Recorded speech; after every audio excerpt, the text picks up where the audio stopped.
What's up, guys? What's up, guys? Hey, guys! What's up, guys? What's up, guys? I'm Anthony. I'm Manny. I am Sir Man of Arena. And welcome back to a DCTV weekly recap. Hey, guys! I'm Anthony. I'm Manny. And we're back with another DCTV weekly recap for week 3 of the new season. Another one. Yep. Mm-hmm. Strong week overall. Yeah, all 4 were pretty great. Not bad. Not too shabby, DC. Yeah, not too shabby at all. But let's jump right into it with Supergirl. Okay. Take it away. So, as we ended last week, Kara is now... Oh, no, we didn't end it with her going to Mars. But Jean got a telepathic message from Magan. Welcome back, Magan. She's leading a resistance. And it turns out that little twist here is taking place. So, Jean actually just lets Alex and Kara know, hey... Going to Mars, got to help out Magan, my boo thing, and she needs some help. I'm going to provide assistance. And then Kara's like, I'm going out there with you. And he's like, I couldn't ask that of you. And she's like, you're not. I'm just telling you. You do the same for me. So he's like, all right, cool. Alex and Maggie have their own thing going on. They have a shower for their wedding where everyone's going to be celebrating and lovey-dovey, and we'll get into that in a second. But Jean finds I think it would be best if we just segmented like the whole Mars story and then the whole Earth story. Yeah, that's why I'm going back and forth. That's why I'm going to the Mars thing right now. We're going to Mars right now. Let's go. We're in Mars. Welcome. So we meet the resistance that Magan has led against the corrupted white Martians that are still pieces of shit, to say the least. Yeah. And Jean gets the culture shock of a lifetime, or the reality check of a lifetime. You're not the only green Martian that's alive. And not only are you not the only one, but it's your father! Welcome back! Welcome back. Now, it's not the pizza when I say this. Papa John's is alive, guys. Papa John's is alive. So, he's actually been held captive for what? Hundreds of years, yeah. By these white Martians. They're all trying to get this, oh my goodness, what is it? It was a staff. It's a staff, right? And, so pretty much what they said is they explained kind of like the origin of the Martian people, and it's their religion, kind of like you would get in the Old Testament of the Bible and things like that, where it was this being and he had 2 sons, and he picked either the book that would provide you would be able to learn from it and have intelligence and be able to build upon that knowledge, or a staff which would allow you to build and lead through force and destruction. Mm-hmm. And one son picked the book and one son picked the staff. And that's how, and he was actually, they explained, was the first white Martian. Picking the staff, he became the first white Martian. The staff of Kolar.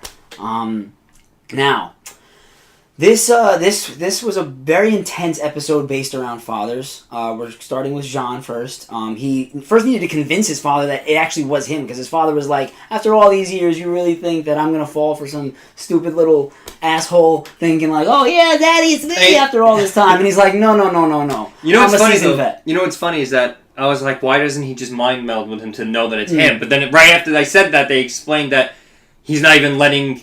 he's not even doing that. He's locked away. Yeah, and I was like, okay. At least they mentioned it. Yeah, in his meditation, and you find out, obviously, so they broke in, they took his father, actually, because they're like, this isn't going to work here. So, let's start a fight with these white Martians, we'll hold them off, and you convince this man, who knows where the Staff of Kolar is, that you are his son, and then we can get to business. So, he takes him back to his old house, and he's like, you have some nerve bringing me here. But the thing was, it turns out, Kara finds out that it wasn't that he didn't want to, not believe that it was his son, but it was just that the pain of even thinking that it is and then having it be that it isn't is too much to overcome. Right, because he said it would be like losing his son all over again. Yeah, if he actually believed it. Yeah, so he just wanted to. It was ignorance is bliss in this scenario.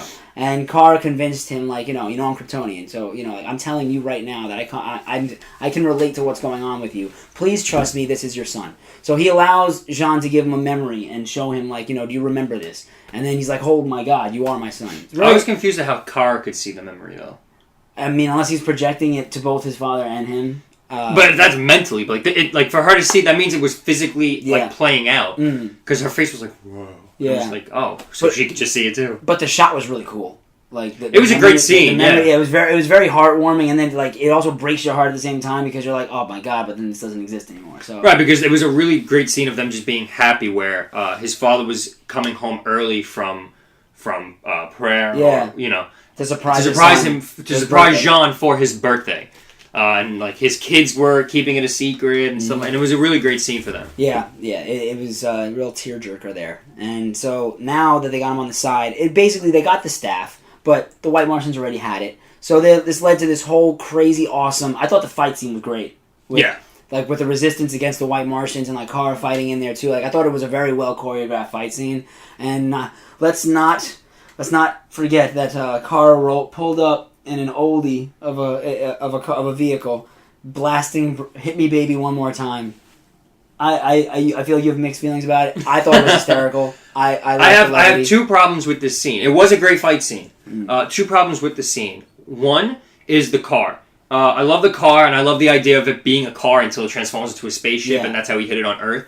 But I feel like her driving in with it at that point was pointless, and it was just the crew saying, we need to get some more screen time with this car. Because, like halfway through the fight, Jean gets in the car, turns into the spaceship, and just shoots them all. Like, if you could have done that and it was that easy, why not just do it from the beginning instead of sneak attacking them and even getting into a fist fight? And the second problem I have was when the two White Martians were fighting, and it was that one asshole from the Resistance. Oh yeah, Till. Someone with a T, yeah. Yeah, it was oh my god. Whatever his name was. I think it was. He was fighting a bad White Martian, and then Kara just came and cracked the White Martian, the bad one, and he transformed back, and he's like, "How did you know? Like, who was who?" And she's like, "I didn't." And I was just like, ugh. Like they should have just thrown something in there for her to, like, even if it was a throwaway line of like, "I know my allies" or something, but to just be like, "I guessed." Wah wah. Wait, I thought it also kind of was like she also kind of wanted to hit him too, so that's why she was like saying like I didn't like so I could have been trying to crack you as well. And she should have. I mean, she just cracked both of them. Well, I think if she wanted to do it, she wanted to do it by accident, quote unquote. But bottom line, they got the staff, and happy ending for all. And Jean gets to take his father back to Earth with him, which is pretty amazing because. I'm really liking the story that's developing with Jean here for this season. I mean, this is a whole new dynamic that you had no idea was even coming. And now his father's here, which was great. Yeah, and so, I mean, how's his father going to adapt to Earth? There's like a lot of potential for fun, yet dramatic things. And I was hoping that he came, because I know a lot of times you see these kind of things play out in shows, and then the father's like, or whoever it is, like, I'm going to stay. They need my help. But like here, he was. But it was great seeing you, though. Yeah, and he grew up. You're coming to Earth, and I was like, great. That's like the common sense thing that would happen is that he would bring him with him. So I'm happy he's on Earth. Definitely. Now we're leaving Mars. Ready? I'm Earthbound. Okay. Now we're on Earth. Now we're back on Earth. I can breathe again. So we'll bring you to the shower. Now there's a lot of controversy between Maggie and her parents, as we all know. She really doesn't talk about her family too much, and we finally find out why. It's pretty fucked up. When she was 14. I mean, we already knew that her parents weren't accepting. Well, yeah, but we didn't know the severity. Right, we didn't know the detail of it. And how rough, and like we knew it's rough. Yes, we automatically assumed it's rough, but we didn't realize to what degree. And we finally got the story, and it's messed up. Like when she was 14 years old, she told a girl at school that she liked her, and obviously the girl felt uncomfortable. So I'm assuming that the teachers or faculty called her. No, I think the daughter told her mom, and her mom called Maggie's mom, or something like that. Something along those lines. Either way, the parents found out. Yeah, the parents found out when she went, and then when she went home, her bags were packed. Okay, had to take a drive with her dad. This is some old school shit. It is some old school shit. Like even like my parents, I'm Puerto Rican and of Hispanic descent, and obviously like that is something that unfortunately we know people that this has happened to as well. It's not something that's very that we take pride in. It's fucked up that it happens. I'm not saying it happens all the time, but there are moments where something like this does happen, and it's very unfortunate and closed-minded. Yeah. But they took her to her aunt's house, and he didn't want to say anything except for basically like, you disgraced this family. And she's like, I don't even understand why you're doing this. And like he just go, bye, and then they didn't speak since. Yeah, since she was 14 years old. 14 years old, like. You just became a teenager. Like, what the... I mean, Jesus. I'll never be able to wrap my mind around it. But, so, Maggie ended up being convinced to at least try to talk to her parents, specifically her father, and maybe even invite him to the shower to try to, rekindle their relationship. Yeah, because Alex was saying maybe you should see what's going on. And so she kind of, she obviously misses her father. So he agrees to come out. Mother, not so much. So it's just the father. And... he seemed to be doing all right at the shower, and everyone's having a good time. You know what I liked about it was like at least his performance, like he was awkward. Yeah, you can tell it was awkward, but he was trying. Yeah, you know he what was I mean? trying. He was Like even putting putting with the board, there was no pictures of Maggie, and then he took one out of his wallet, which showed that he still cared. Yeah. I mean, he carried it around since she was little. Yeah, followed all of her cases as well. In all her cases, and he put it on the board and said like that. Now you have a picture. Yeah, and he even asked her like, how'd you do this case, or how'd you solve this? This wasn't solved for years, and then she would say like, it's all because of what you taught me. It's like, you remembered this stuff, and she's like, I always remembered everything you told me. And I honestly felt like they were gonna like swerve us, and it was gonna be that the father only did that because the mother was the one not okay with it. I didn't think so. Just because like he was the one who came, but the mother didn't, and then he was carrying the picture, and he followed all her cases, and I was like, no, he does love her. Like there's something else. He's doing it for the mother or something. I knew it was gonna be. I could tell like there was something boiling in him. I don't know. I mean, like it was subtle, but still. Then when he finally saw like Alex tell Maggie, I love you, and they kissed. Then he's just like he stormed out like a 6-year-old. Yeah, exactly. So Maggie goes after him, and he explains to her basically the whole reason, and it's that he feels that it's not easy being a minority like in this time right now or ever was, and how he endured pain and beatings and racial slurs thrown his way, all so that he can get to the point where he was at, so that his daughter and future descendants wouldn't have to deal with that kind of shit. And I mean, the reality of it is it may still always exist, but I mean, he was trying to just do right by his family in that sense. And he was saying now the one thing that they hate more than a Mexicana is a homosexual. And like his speech was fucking powerful. Let me tell you something. This whole scene was so visceral. Yeah. And oh man, amazing. Dude. I mean, the acting portrayed by both of them was so superior in this scene. Like it was amazing, dude. That shit, like I was like, when I was watching that, I literally was just like, oh my god. Yeah, it was great. It was a great scene.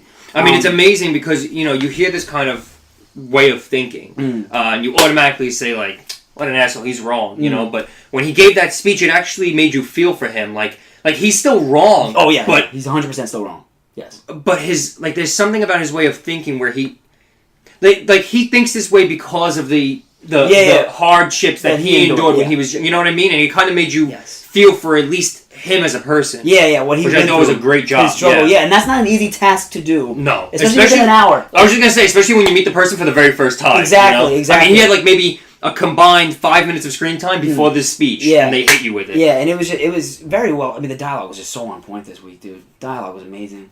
The script, I mean, really awesome.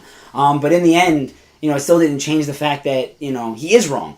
Yes. I mean, he has reasons, yes, but he's still wrong. So, Maggie, being the powerful woman that she is, hits him with a speech later on when he's leaving, like, officially, like, leaving town. And she tells him, like, thank you for what you've done. Because, honestly, I now know that I myself am good. Like, I have people that love and adore me and care for me. And that's all that I needed. And even though it's not you, you don't even have to like me. She's like, because you gave me the best gift that I could have received, and that's basically that I don't need to be missing your love anymore because I have my own version of that. And it was like really powerful. And I was literally, as she said, I was like, good for you. Yes. So overall, episode was amazing. Yeah. I feel like we hit a lot of the main points, and it was just really strong. Strongest one of the season by far. Yeah. Nope, the other two don't even compare. Funny how the strongest episode out of the 3 of Supergirl so far is the one that Supergirl is in it the least. Yeah, I know, right? It was wild. Well, let's keep that in mind wild for now. Shit. Wild shit. I mean, and it was the father, the 2 stories involving fathers. What? One world, another one. I mean, Jesus Christ. John's like all happy, like I got my dad back. Maggie's like, fuck you, Dad. Bye. And that's it. But that being said, on to The Flash. So, this week on The Flash... I stubbed my toe! Bad luck, man. Oh, just man. Bad luck. Son of a bitch. It's been happening to you so much lately. I know, I banged my elbow earlier, I jammed my pinky. Jesus. I mean, all you gotta be careful. I know. Bad luck just seems to be following you around now. I know, I don't know what's going on. Shit. So, on The Flash this week...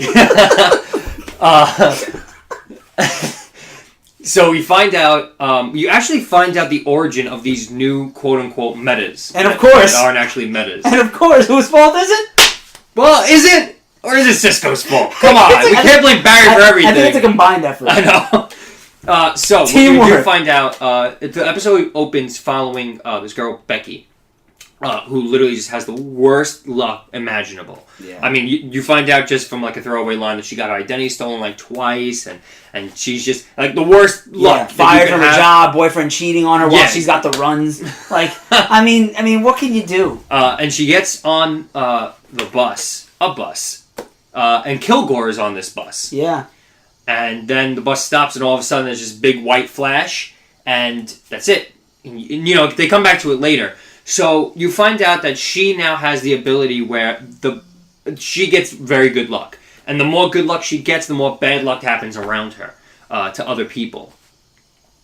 So, first of all, hysterical episode. Again, like, Flash is killing it this season with the comedy. Especially with Iris and, wanting to get married in the church. And they do it right after her funeral. I mean, amazing. I'm just going to turn this picture. Yeah, I mean, the comedy is crazy right now in Flash. I'm very, very surprised. Because even the first season wasn't this great. No, they said that they were going to... I mean, they're laying the comedy on thick this year. Oh, my God. For the previous. But, like, even like, the first season, like, you want to say season 3 was really dark, but even the first 2 seasons weren't this consistently funny. Like, this is great. And the thing is, now they can't even go catch her, because the second Barry even threatens her, or she feels threatened by the fact of them trying to stop her. Yeah, she emanates this bad luck. Yeah, where, like, this guy has, like, a nail gun, and he's looking at it, but it's aimed right towards a baby. Yeah, and then it's aimed at his face. Right, and then, like, the coffee machine is going to explode, like, all this shit. So Barry actually can't do anything because all these people are going to get hurt. Mm-hmm.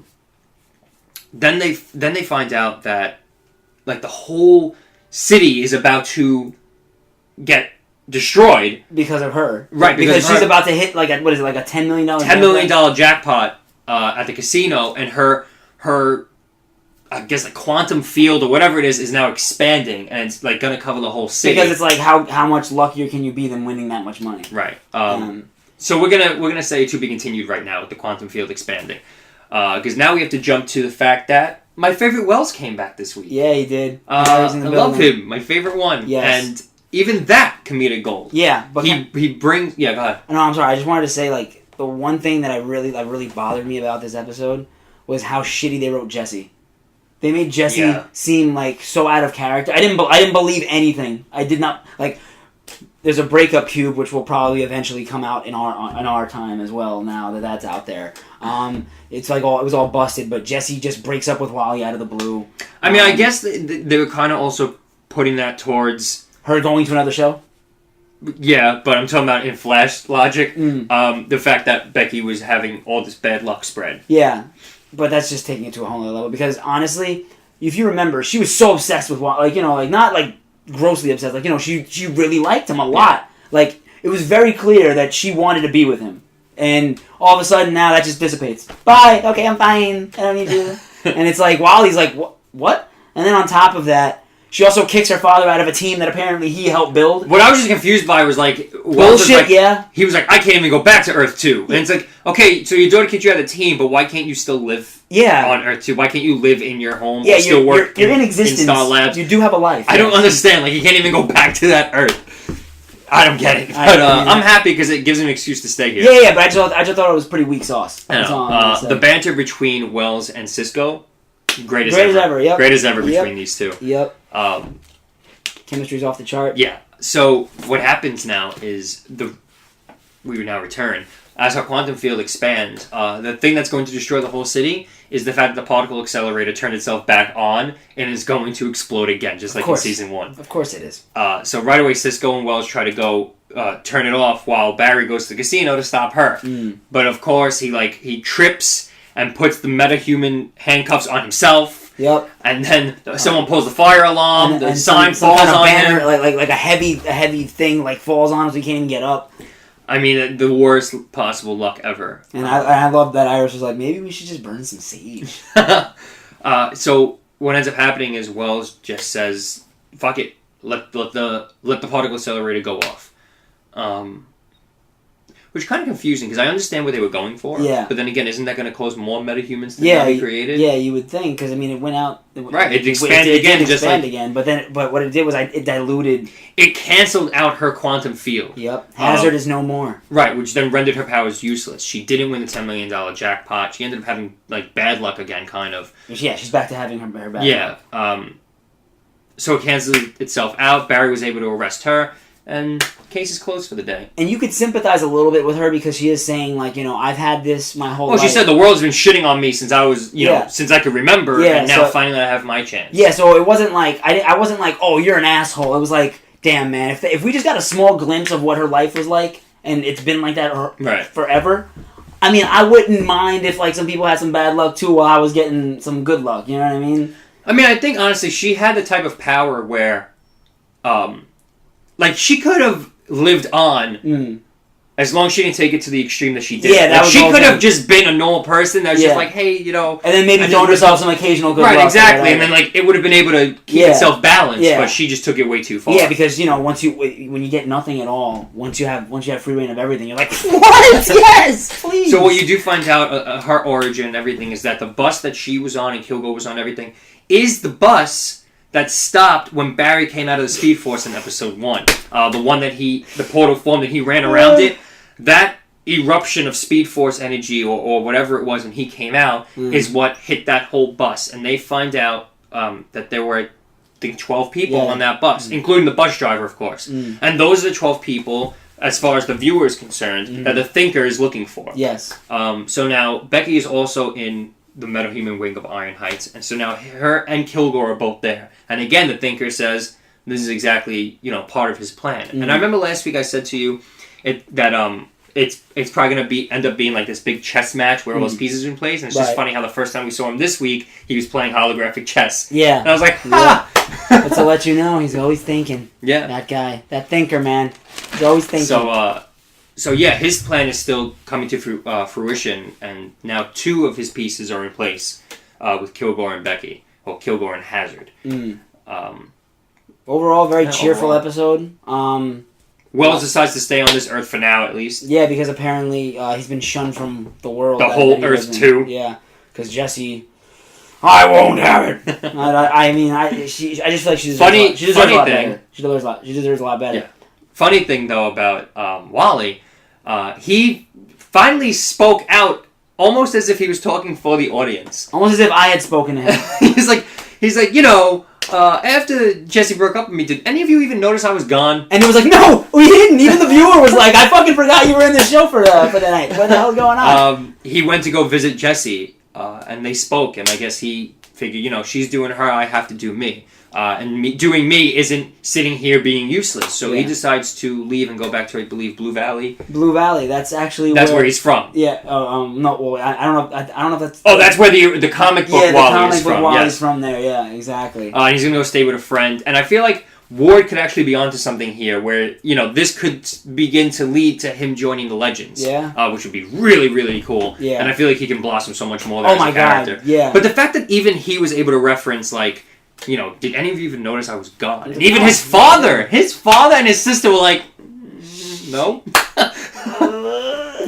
Got hot. Yeah. You calling me? Yeah.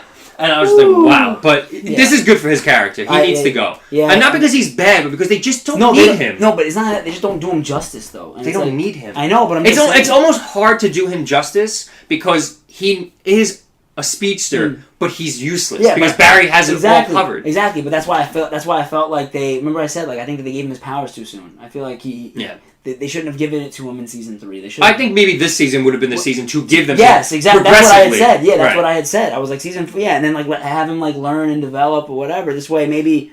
But even so, I feel like no matter when they gave him his powers, he was always going to be that. Yeah, but it still felt rushed when it happened. Yeah, that was my whole thing. I was like, why rush this? I guess for them they felt it was more natural story plot because of what happened with Alchemy and Plot Force. And when he was in Flashpoint like that, he was whatever, jumping into traffic though, it was whatever. Bombshell that we get at the end of the episode is the whole episode Joe and Cecile going back and forth whether to move out of Joe's house because it was falling apart during the bad luck. Right. But even before that, they were saying that it was old and decrepit and stuff. But before you go, I'm sorry. Yeah, let me just say how the plumber was like, This house is... Yes! Oh my god! Huge point. Thank you. I almost forgot. We get the first glimpse of the crazy shit that Barry was saying in the first episode that Cisco's translated, this house is bitchin'. And he, of course, threw it away like, oh, it must be calculated wrong. But now we find out the plumber says this house is, and Joe says, bitchin'? And boom, right there's the first thing, which means that Cisco's calculations weren't wrong. That line was actually said. So...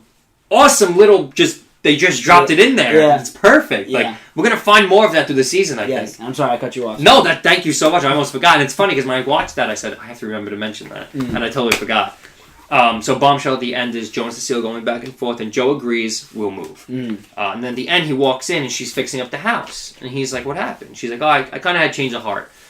You know, I was thinking about what you said about how you raised your kids here, and this house is a beautiful place to raise kids. And I agreed, especially after, I got some news. And she turns to him and says, Joe, I'm pregnant. Joe is going to be a father again. Another one. Holy shit, I did not see that coming. Well, when she was like... I mean, when she said it, of course, I was like, holy shit, Cecile's pregnant. But he didn't... I don't know, he didn't look happy. He didn't look anything. Yeah, he was just like... It's funny. There were so many, memes out about it. Yeah. One that I really liked was she said it, and then the other panel was him, and then behind him was like the blue computer error screen, and it said Joe.exe has stopped running. I was like, that's perfect. Like, he just shut down. Like, he just stopped. Yeah. Overall, funny episode. Yes. Again, a little bit more progression between, the thinker and his plan and everything. So they're pacing themselves this season, which is ironic for a show about a speedster. Yeah. But, good. Different approach. It's working. It is working so far. Yeah. On to Legends. Take it away. These are never not fun. So, there is a hacktivist in 2042 Seattle, if I'm not mistaken, who goes by the name of Zari Tomaz. And she is... chained up in the back of a truck, being escorted by Argus. Yeah, and then it's an Argus truck. Who do we see? Kill Boss! No, I'm just kidding. It's Kawasa. And she is a badass assassin, man. Like, Jesus Christ. She knocked these Argus agents out, like, 1-2, lickety-split.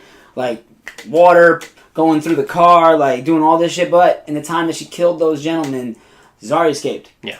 And now she's running loose. So Argus is looking for her, as is Kawasa. So while this is going on, she's someone that needs to be protected. So the Legends are like... Well, how do the Legends find out about her? Gary! Good old Gary! Good old Gary's back, yeah. They find... Because there was they find him when they're looking for something else in 2042, like... And he's just, like, hiding and shit. Because he was supposed to have reported back, but he's like...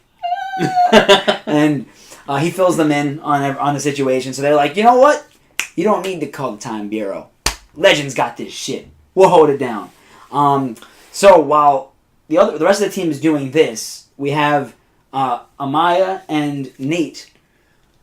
So Amaya's been sleeping, and she's like using her using her powers while she sleeps. Yeah. And Nate's eating. How did he never look up and see her on the ceiling? I mean, I'm not gonna lie. Like, I'm not really like looking up when I'm having. No, but even just when you just know someone's there. It's just funny. Yeah, she was like on the ceiling, like channeled in as a spider. So, she's having these dreams where she's using her powers, and they're fine. And so Martin Stein makes a suggestion as to like what type of thing they can do with her psychosis, so they can kind of have her figure out what the problem is and why she's being so vicious. Yeah. And so Nate has her drink this hallucinogen, basically. That's like a native root of her country. Yeah, so that to help her channel, perhaps like an answer of some sort, but she is going to hallucinate, and he takes it with her. It's to go on a vision quest. Yeah, basically. Yeah, it's basically the Legends version of like, yo, let's pop some shrooms and see what the fuck happens. I think it was a little more serious than that. Yeah, no, of course. They're trying to find an actual solution. Most people just do it because it's like, oh, journey, bro. So, they, Gideon set the lighting mood and everything. And Nate did it with her. Yeah, Nate did it with her. And this is where his comedy just, boom, started and never stopped. Yeah, because in fact, before they started, because he even said, he's like, and I would appreciate if you took it right now so that we could like peek together. Yes. So he's high this whole time, and while the Legends are encountering issues, he's just like speaking a bunch of gibberish, and like Jax is like, "What are you high?" And he's like, "You have no idea. You have no idea." So all right, so we'll skate back. Yes. And so now the Legends are on this mission to find Zari, and they're thinking to themselves, okay, if I was someone who... Well, first, let's not forget that in 2042 we discover that there's actually metahumans are illegal.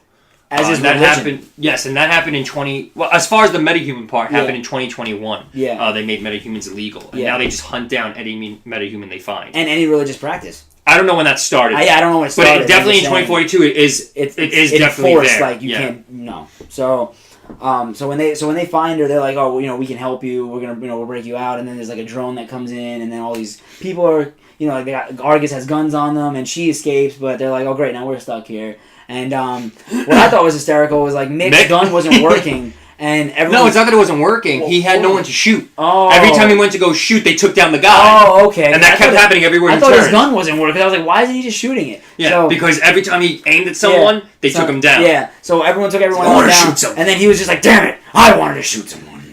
And he's so funny here this season. Like, they're really giving him a shine. Yeah. I like it.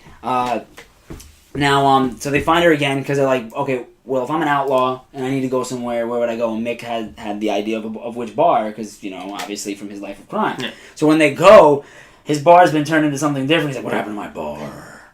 This isn't like this. And, he's all upset and shit. But then they find her.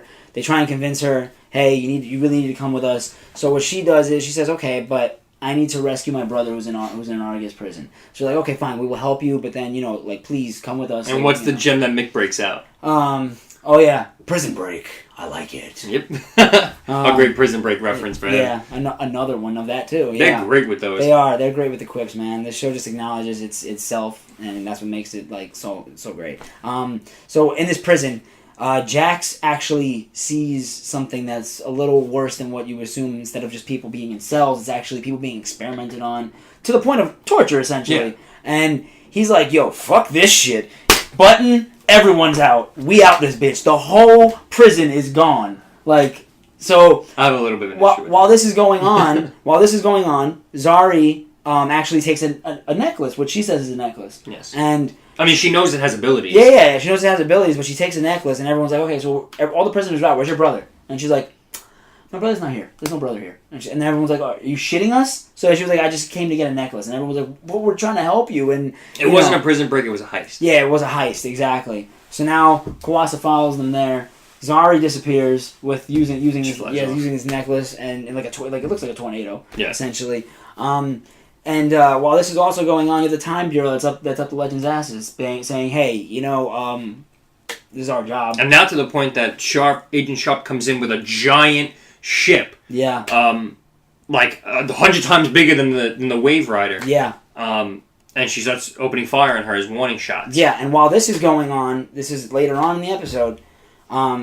Ray is trying to help Zari because Zari is like, she said we always said we'd return here. Her rendezvous point was like destroyed and no one was there. Absolutely, like burned to a like whatever you want to call it. It was just severely damaged. And Ray's finally like getting through to her like, hey, come with us. But we find out that actually Argus killed her brother. So she wasn't lying that she had a brother. It was just that he doesn't, he's not. I think the necklace was his. Yeah. So she said they took the only thing that had, that was the only memory left that I had of him, like physically, and so she wanted it back, which is understandable. So it's like all of a sudden you're like, okay, she's not so much of a prick as she is just trying to do right by herself and her family. But she's still pretty badass. So Kawasa is basically trying to drown Ray. Which I thought was a crazy cool ability. Yeah, she has. Because she can turn to water, but she can just turn part of her body. Yeah, and she was just making her hand then become. And she was drowning him. And he's like, and while that's going on, he's saying they need help, and they're getting it. And meanwhile, the rest of the Legends are getting into it with the Time Masters. And the Time Masters. Time Bureau. Sorry. I mean, they might wind up becoming just as bad as the Time Masters, but not yet. The Time Bureau. So, Sarah decides to play chicken. She plays chicken. And that's pretty big, being that their ship is nowhere near the size of the Time Bureau ship, but it would still do a shit ton of damage and maybe even kill everybody involved anyway. So Sharp backs out like literally to the last picosecond. And goes into the portal. And while this is going on, Nate's high off his ass still, and he's sitting there and he's just going, I love this show. Oh man, great fourth wall break, great reason to break a fourth wall. He deserves like all the something money award, something for the money for his comedy in this episode. Yeah, he was just full of it, man. I mean, like Stein was like trying to say, like, Sarah, you can't be serious. You're not gonna crash into this ship. He's like, Nate, talk some sense into her. Talk some sense into this woman. I love broccoli. Great, great stuff. But they end up coming down there. They make it before Ray dies because she's telling her, you want this, come get it. And Kawase actually offers her, join me. Yeah. You don't have. It doesn't have to be this way. You can join me, and then you can wreak havoc. But that's not for you. Like that's with us. That's got to come with us. And she basically says, you know what? No, I'm not doing it. I'm not going with you. And then the legends show up. They help, and for the time being, it's okay. Amaya ended up going on this journey, and she finds that really what the reason of why her powers are getting so much stronger is because the threats are getting stronger. Right. As well. So as the threats she faces get stronger, the totem, the amulet. Forgot the word. Strengthens as well. Yeah. So compensates and strengthens as well. So what? If you notice, what she's been doing is she's been kind of like fighting against it. Like, oh no, I can't let this happen to me. Like, but it's so hard. So she's saying like, what you really need to do is stop like worrying and stressing and fighting it and just trust in it. And so she finally trusted and she's able to fight Kawase pretty easily and kick her ass. And Kawase's like, see, I would kill you, but at that point it would just be like killing myself. So you're like, okay, so she's got some kind of tie. And then she disappears. Right, so there's some kind of tie-in connection between her and Amaya, which we don't know yet. As well as Amaya and Right, Zari. and Amaya has some kind of bond with Zari. Mm-hmm. Now they both have these totem necklaces. Yeah, and in her vision, her ancestor told her, protect the girl. Yes. So or the woman. Every bond is forming. There's connections forming everywhere, like a big web. Yeah, we're gonna find out a lot of stuff this season. It's very mysterious, and it's very intriguing. Like how are they connected in any way, shape, or form? We'll find out. So now Maya talks Zari into staying. Yeah. On the ship with them, so she now becomes a legend for a little while at least. Because Zari wanted to just stay in 2042, and it's kind of like, why would you stay here? You have a big target on your back. So they convinced her to come with us. All right, cool. So the legends just expanded a little bit. Overall, there was so much stuff that transpired, but oh my god, they made it all work. Like it didn't feel overstuffed where you're like, oh god, what about this and this? And it was like nicely done, nicely crafted, and again, just another solid episode, man. Like Legends are doing great. I don't want to sound like I'm up their ass, but it's just like they're so good, like it's just so good. I haven't been like, why, I mean, they just have so much potential, and it just keeps growing. Yeah. That being said, on to Arrow. So, Arrow this week is the first time we get to see John Diggle as the Green Arrow. Officially. We've seen him as it before, in this persona. But now he's officially the Green Arrow. He's officially the leader of the team. And they're going after this girl. Her name is Onyx.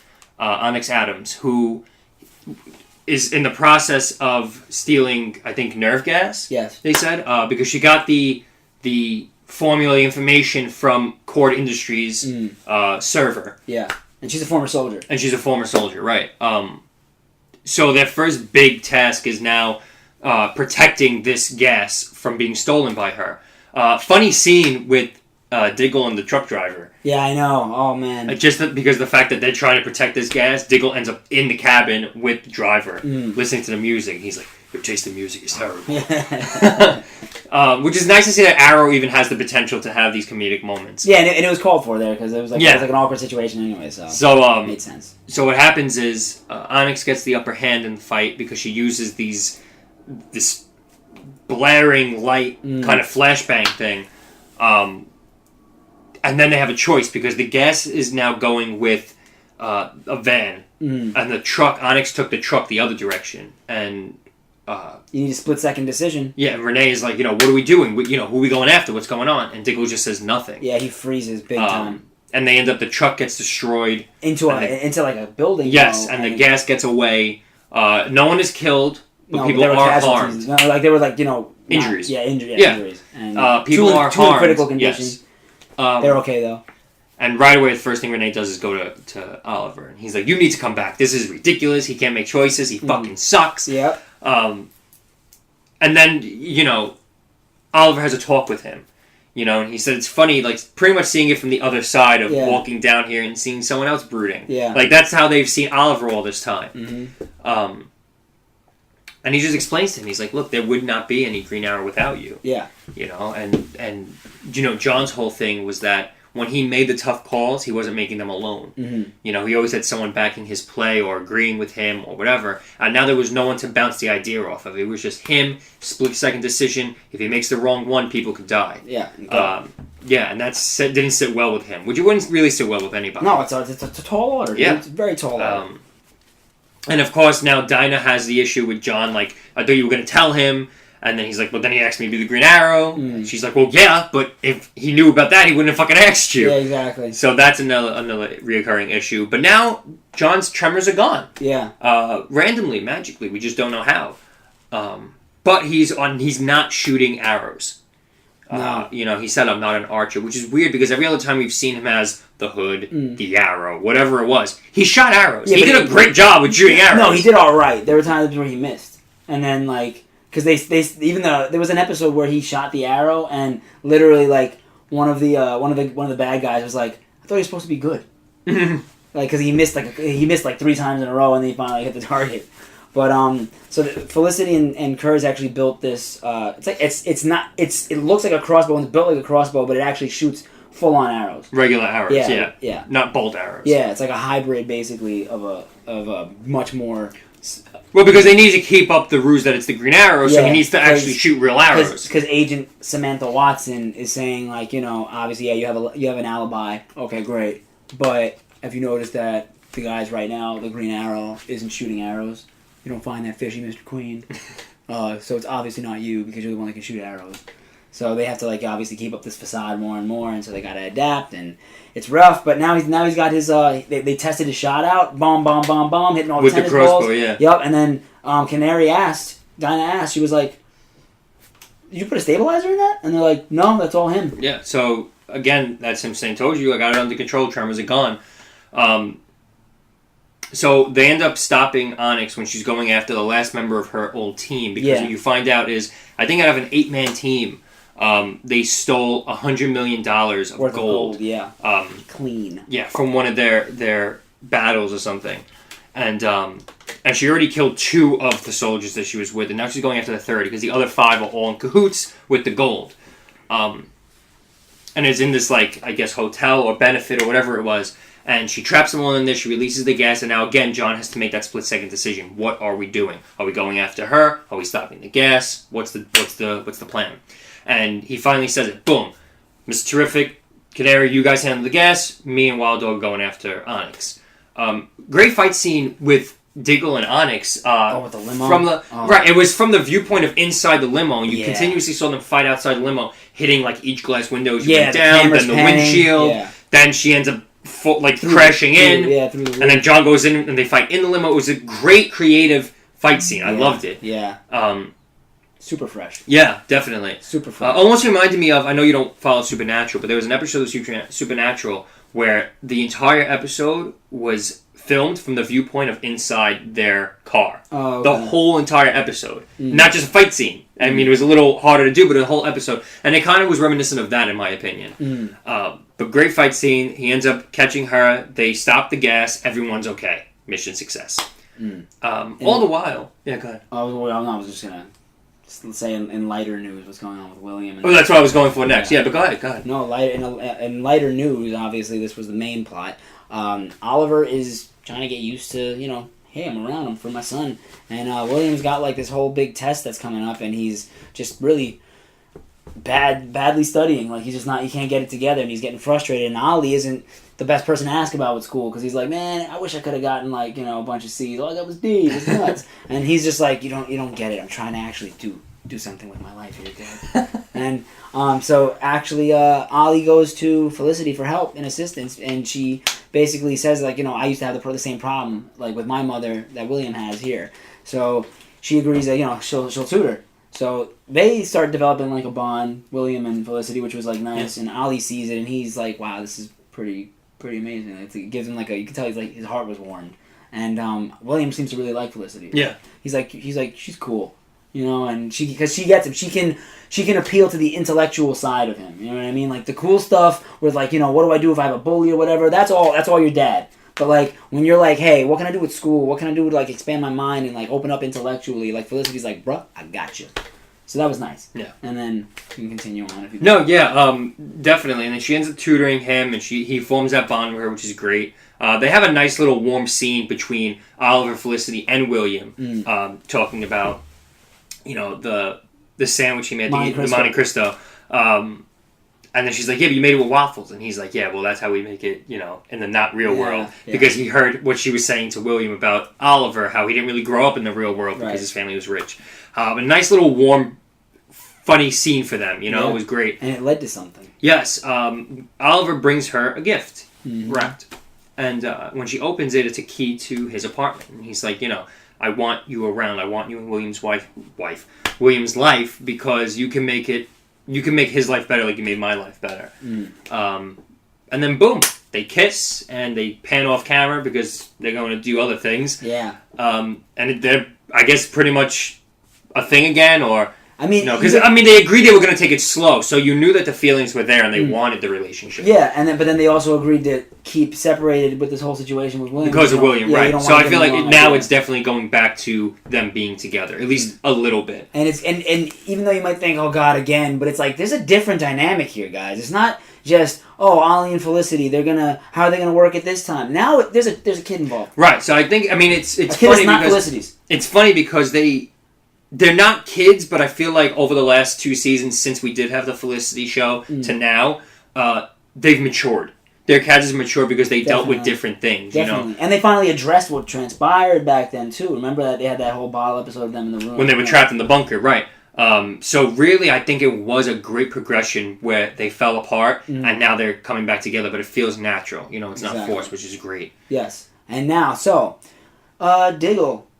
Another big bombshell at the end of the episode. You're alright, right? No, you're not alright. Jesus Christ. Why is he not alright, Anthony? Because you don't see him, but you were able to tell it was him from the fucking beginning. No one's that jacked. He gives, there's this guy, I guess like a dealer, waiting in an alleyway. With a suitcase. Right, and they trade, and then he opens the suitcase, and he injects this liquid into his arm, and his tremors immediately go away. So you know that his tremors are now going away because he's injecting himself with some kind of serum or some kind of chemical or drug that is subsiding the symptoms for now, the effects of the tremors. And that's how he's able to hold himself steady with the crossbow, with anything. I'm excited to see when that actually comes out in the light. Like he's injecting himself and taking something. Yeah. Dinah's gonna kick his fucking ass. I hope she does. I hope she screams right in his face.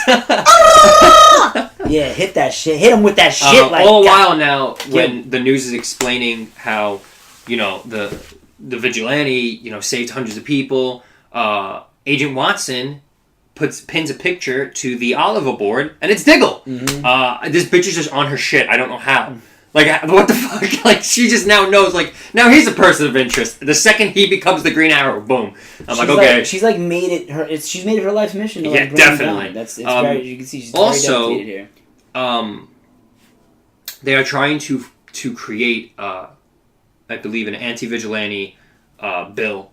Yeah. Something that's being passed. Yeah. And Oliver's just beside himself because he's like, I didn't just ask John to become the Green Arrow to now paint him as a villain. Yeah. And give him a harder time. Yeah. What are we going to do? And finally he comes out with this brilliant plan, but as Lance said it was only a delayed execution. Well, it's the only play that he had, though. Right. And Lance believes it's just delaying the inevitable, but we'll see what happens. And pretty much instead of the board voting on this bill, it's going to go to the people of Star City instead. So they're going to take a citywide vote. City referendum. Yeah. Pretty much the people of the city get to vote. Do we pass this bill? Do we not? Do we make vigilantes completely, illegal and they're going to be caught? Which pretty much would just bring back, I guess, the anti-vigilante task force. Yeah. Or do we leave them to their business and allow them to protect our city? Yeah, because we saved this. They saved this many people. Right. And we're gonna expend resources to help stop this. Right. And then when there's actually... So that's what Oliver said, in the wake of them just saving hundreds of people, let's let the people vote. Yeah, so he enacted, I think it was Chapter 9. Chapter 9, yeah. And that takes all the power out of all their government's vote. And the city gets to vote on their own. Yeah, let the city decide. Yeah, and that's the wrap up for the episode. Yeah, I just feel like the season just feels fresh, man.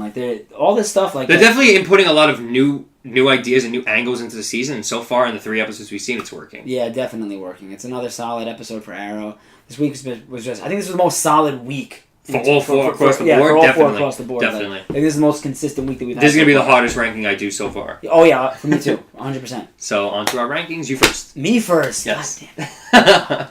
Beat me with a punch. Alright, I'm going to go... I think I gotta go Legends first. Just start to finish, action, everything that you could want. Story's progressing. We got to see what Kawase is capable of. And added to the team. Nate comedy, great stuff. And that little sad moment where he thought that Amaya was like saying like, "Oh, I have a tie here now." Like, with Bonnie, he's like, "It's me," and she's like, "With Zari," and he's like, "Oh, okay." Second, oof, damn, this is rough. I think I'm gonna go Supergirl. I really loved the fight scene of them. I just wish the Martian scene was like longer, the fight scene, but that Maggie storyline like really was. I just thought so great. Like. I feel like it's one of the strongest storylines they've written in the show's history, to be honest. No Win, no Jimmy, really. They were just at the party, that was it. And it showed that the show can actually carry itself without Kara being the main focus either. So I thought that was really cool, and that was a different thing that they did. Breath of fresh air for me. I loved it. And let's go third. Oh, damn it. I am going to go Arrow. Because I really like that. I like the way that they made him and Felicity get together finally. Again, it didn't feel rushed. It didn't feel anything. It was just great. The bond that she has with William's great. This new conflict with Diggle taking drugs. What the hell's going on? Damn, man. New Team Arrow.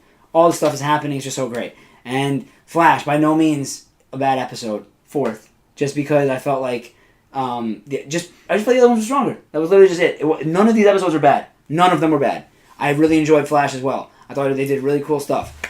It's just that the plot for me feels a little slow, but I'm glad that I didn't like the way Jesse was written. But the Wally thing needed to happen. That's it. All right. My ranking this week. First, I will go Legends. Funny episode, great episode. We learn a lot between Amaya, her connections with Zari, and even Kawase. We don't really understand so well right now, but it sets up a lot for the future. Great episode. Second, I will go Arrow. Very, very strong episode, I believe. And it's nice to see... I mean, we've seen Oliver out of the vigilante persona before and just living a normal life. But this was in such a different dynamic because they focused more on his fatherly duties with William. And then now their connection with Felicity. And now she's coming back into the fold. I really enjoyed it. And the stuff with Diggle, I cannot wait to see when that comes out. And what unfolds with that. Especially with Dinah. Third, I will go Flash. The comedy was strong again this week. The Thinker's plan progresses just a little bit more, though we still don't know what it actually is. And of course, the bombshell of Joe now going to have another baby with Cecile. And fourth, I will go Supergirl. Like Manny said, it's not a bad episode, even though it's in my fourth spot. It's not bad. I just felt like the others were stronger. And yes, almost like your point is also working for my point, is that you said the show can carry on without Kara. But for me, it says more, if Supergirl was in the bad spot both last weeks for me with Kara, and now it was such a great episode without her, that also for me plays to its disadvantage. Like you should have your main star front and center dealing with something, and I felt like to have her all the way in the background this week, like she really didn't need to be that, period. Jean could have went to Mars, Maggie and Alex could have had that thing on Earth, and Kara could have been like on fucking Pluto for all I gave a shit. She did not need to be in this episode whatsoever. And that kind of played for my disadvantage for this week, so she's fourth. But still a great episode, it really was. So that's my ranking. So it's not a planet anymore. Actually, it is again. Oh my god! Like I don't keep up with I don't keep up with that kind of science. So I should though. So really should. Those are rankings for this week. Overall, across the board for all four shows, including Supergirl, I swear, really strong showing from all four. But that's it for this week, guys. You know, as always, if you like what we had to say, comment below what you thought of this week's episodes and where they're going for the future. A lot of bombshells we had in the last closing seconds of a couple of shows this week. Subscribe Subscribe if you want to catch more of these podcasts every week. But until then, I'm Anthony. I'm Manny. And we'll see you next time. Later.